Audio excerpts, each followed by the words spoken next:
which is brilliant. And then the girl's like, oh, thank you so much. And she actually attacks the girl as well and says, like, you make it so easy just waiting for a bat to save you. And she's like, and then she says, and she announces, like, I'm Catwoman, hear me roar, and does amazing backflips all the way down the alleyway. They look great, but I'm not convinced it's the quickest way to escape. No, I'm not convinced it's even Michelle Pfeiffer either. No, I don't think she did that, if I'm being honest with you. So then we skip forward, and we are now at the meeting which Selina died for. So it's the meeting between Bruce Wayne and Max at Max's special office. Yeah. And he is discussing with Bruce Wayne the nuclear power plant that he wants to evolve. And Bruce Wayne straight away is on the front foot saying, I don't think so. We already have a plethora of energy in this town. We don't need a nuclear plant. To which Max replies, you can never have too much power. Which is good in a clever way to sort of be like, he doesn't mean power, he means being in charge, which is clever. And it was quite clever because he said, you have to excuse the lack of service. My secretary's on leave. And then halfway through their meeting, Selina just rocks up looking good now. So she's in Selina Kyle mode. Even though she's got like plaster on her head. Yeah, and it's like she still looks a bit bruised and battered, but all her hair's all like really like she's all very sexualised now. Very serious perm. Yeah, and her heels are on, and she's teasing Max because she's talking about like death, and she's talking about like I remember this and I remember that, but I don't really remember that. And she's talking about her past, saying like she remembers this guy bullied her, and then the way she goes, but he's dead now, and it's like oh. And you get an instant. This is where I think Michael Keaton's Bruce Wayne is so human. Yeah. Because he gets an instant schoolboy crush on this woman who he has for no idea why he does, but he's just sort of like... he like forgets his coat. She's alright. She's nice. And he basically invites her to Wayne Manor for a drink. And then he gets in the lift, doesn't he? And he's like, oh, I'm leaving. Yeah. And then we go now back to the mayor and like the frenzy again. So... basically, Max now is saying what we need to do to Penguin is saying what we need to do is create a massive frenzy to encourage the people to vote for you as mayor, and you can be mayor. And it proves that the current mayor hasn't got it out of control. And obviously, goons. Max's reasoning for this is that he wants the mayor to approve his factory. And obviously the current mayor won't do that. So that's obviously his motivation. And in terms of the Penguin's motivation, it is that he will be accepted and become a big upstanding member of society. Again, birthright. Exactly, and it's kind of clever because he pulls him down from the attic and there's this big surprise party with him like, you're going to be mayor. And he's like eating a fish, like all gross and disgusting. He kind of has this moment where he goes, I've got my own stuff, I've got plans, I can't be staying away from this. And then he's convinced by Max after telling him, you deserve to be in this position. People will look up to you, they'll fear you, they'll love you. Yeah. He bites one bloke's nose. Yes. Unnecessary, really. Yeah. But yeah, so that's a good little scene. And then he walks up the stairs with his fish, finally, after biting someone's nose, and just says, fine, I'll be mayor. And you go, yeah, all right. Yeah, it was that easy. Then we cut to Catwoman. So she's trashing Shrek department store, which is another jib to her boss. Meanwhile, Batman is trying to control the frenzy that's going on outside, so all the chaos with all the goons. It's really good. There's this giant clown, isn't there? And he's like, what are you going to do, punch me? And he tries to punch him, and he don't move. But then you look down, and he straps some, like, and it says TNT, doesn't it? Bombs to him and blows him up. And so he generally blows somebody up, so Batman kills somebody in that one. Technically. And then she's messing around in the department, and she basically makes a homemade bomb. So she, like, pulls a gas main out, plugs a load of stuff in, and starts walking away from it. And it's brilliant because as she's running up to, she's like doing her, I call them her cat flips, not her back flips, her cat flips towards Batman. She goes meow, and it goes bang, and it all blows up, which I think is just fantastic. And then is this before or after when you get both Batman and Penguin's first real conversation together? Yeah, this flipping now, isn't it? So she's messing up the department, and Batman and Penguin are having a direct conversation, and he basically says, what is it you want? And so Batman's fleshing him out really and saying, like, I don't believe you're who you think who you really are. Like, he thinks there's more motive. And we also get the first fight between Batman and Catwoman. Yeah.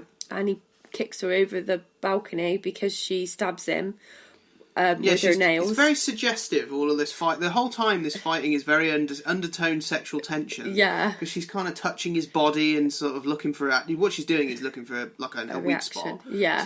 So she can try and stab him in it. Yeah. And she does that, and then he just pushes her off a building. For the second time, she's been pushed off a building. Yeah. And she lands in cat litter. Yeah, which is quite funny. Which is good. And now this cuts to... She gets all tidied up, so obviously she's a mess.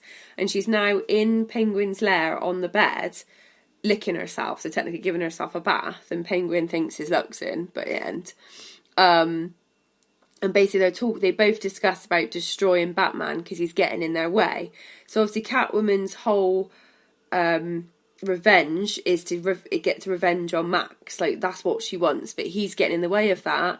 And meanwhile, Batman's getting in the way of the goons helping him become mayor and whatever else Penguin's got under his sleeve. He just wants him out of the way. Yeah, so they think, let's join forces, but how do you destroy somebody like him because he's too strong?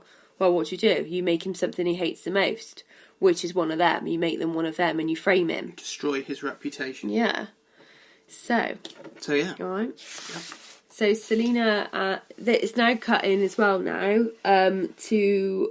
They become Selina Kyle and Bruce Wayne now. So this is what I love all the way through it, is they obviously both don't particularly know that each other are who they are, but they're actually interested in each other as their other alter egos. So Selina and Bruce Wayne are together, and they make like small talk in the town and saying like, you know, are you going to come to the ball, and like, are you going to the Christmas tree lighting, and all this small talk. But then it gets quite dark quite quickly. Because then they start kind of talking about their alter egos and what they're up to, but without doing it, and it's really clever. He invites her to dinner, and it has to be an early dinner because obviously she's got plans to destroy Batman, and he's got plans to be Batman and make sure that the lighting of the Christmas tree goes all right. So it's time to frame Batman. Do you want to try that one? Yeah, so the way that they do this is very clever. So, firstly, earlier in the film, where they actually do the original Christmas tree lighting that's ruined by the goons, they have this woman who I'm guessing is supposed to be like she's a beauty pageant winner. Yeah, they call her the Ice Princess. The Ice Princess. So she's basically Miss Gotham, and she then ends up. She's in a tent for some reason, getting ready to do the lights, and you get Penguin come in, and what you think is that he kills her. Because he throws a batarang, I think that's technically the right term, isn't it? Throws a batarang at her, and you see this blood sort of like squirt everywhere. And you think, oh no, they've killed Batman. Well, they're trying to frame Batman by making it look like that he's killed her. So that's the first way they do. But actually, what he does is he kidnaps her. Doesn't actually kill her. So that's the first way. That's the first way that they do it. Carry on. Then it cuts to the dinner date. At Bruce Wayne's manor with like the biggest fire ever and like the most haunting looking room. I said at the time watching it, you would need about 3 cabins or 3 whole trees to actually keep that fire going at any one point. And then you get really nice dialogue between the two of them. It goes to show how it's a shame really, because you get the feeling they would both be very happy together because they're both just miserable people. Yeah, like lonely and kind of a bit messed up. It's almost like a I'm the most sadish off. Yeah. And then they start kissing and they get a bit hot and... Yeah, they start making out. Yeah, starts getting a bit hot and heavy, and then Catwoman's arm comes up, and she sees the scar on her arm, and thinks, "Oh no, I can't be showing this sort of thing off." Yeah. And then she touches his wound from before, and so they both stop because they're too wounded. And they kind of both come up with... It's quite a funny scene, actually, with Alfred, he's really good in all 3 of the Batman. 4 of the Batmans he's in. Yeah. He does... Sort of both of them come up with really stupid, ridiculous excuses for why they can't... a sonnet or something. Yeah. Or a dirty limerick. Yeah, it's brilliant. It's a very, very good way of doing it. So they both end up leaving each other, but both of them think that they've kind of left the other one in this scenario. So Batman thinks, I've just left her, I'll know. Yeah. And Catwoman thinks, I've just disappeared without actually having any sign. It's a good little scene, that, and it kind of shapes both of them as well. Yeah, it shapes like their whole arrangement, because at the end of the day, the news is on the background, so they both learn that the Ice Princess has been kidnapped, so hence why they've got to both go and be their alter egos, so it's just really clever. So Batman turns up in the car, he locks the car down, but as soon as he's gone, the Batman goons hijack the car, and you have the whole scene of them hijacking it to put this radar thing on it, so then Penguin can have full control of his car. And then you get Batman, who's then trying to save this kidnapped princess, who's, if I remember rightly, she's on top. Oh, there is a little conversation where the Catwoman takes her away, and she sort of said, we need to have some girl talk. But then you cut to Batman on the roof, and she's on the roof and says the stupidest line in the whole film, "She just let me go!" And it's, oh no. And then you have Penguin, who then releases a massive swarm of bats onto this poor girl, who then falls to her death. Yeah, which is a bit sad. In the tree, and obviously then loads of bats come out of the tree, framing Batman even more. And then you get another fight then between Catwoman and Bruce. Well, you get Batman. An epic Gothamer saying, "Oh my God, Batman killed the Ice Princess," just so we all know. Yeah, just for the thick people that weren't paying attention to the last 5 minutes of the film.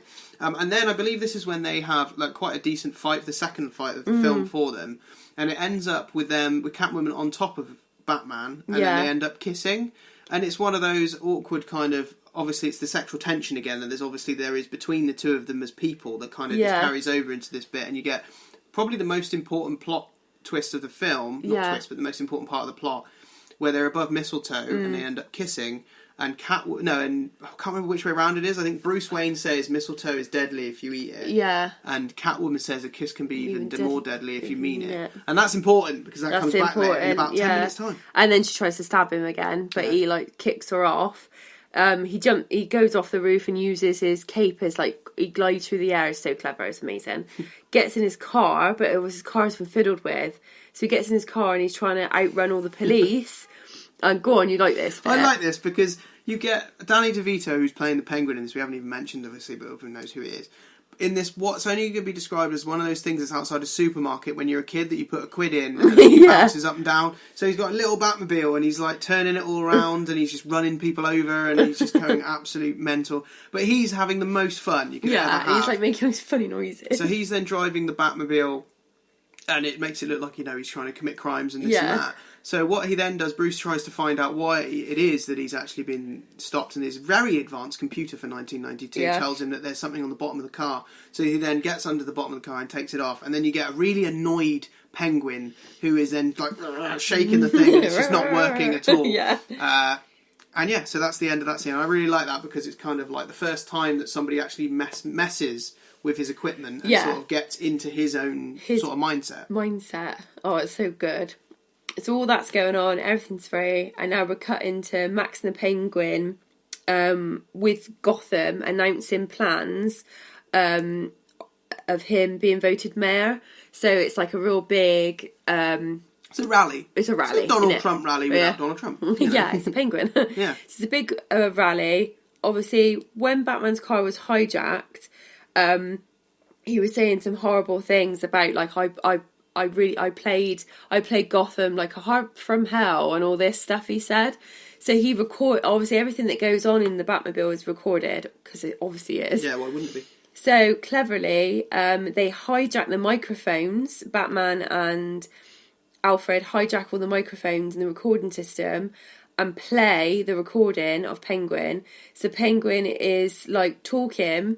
And then all of a sudden it's playing all of that. Like, I play Gotham, like Heart from Hell. These pinheads from Gotham don't know what they're voting into and all this going on. It's very clever because he kind of does... Batman does what Penguin's been trying to do to him. Which is basically use technology to play them off against each other. And then the town turns on him and Max just sort of skulks off. Yeah, Max doesn't even help him.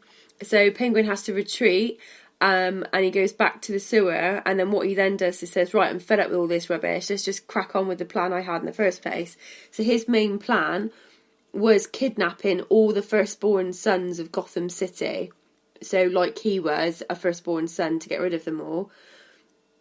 And he can do that because Max is throwing a masked ball in celebration. I think it's Chip's birthday or something. It's like or a Christmas party. And again, that kind of comes back to him being access to all the town's records, so he now knows who everybody's firstborn sons are.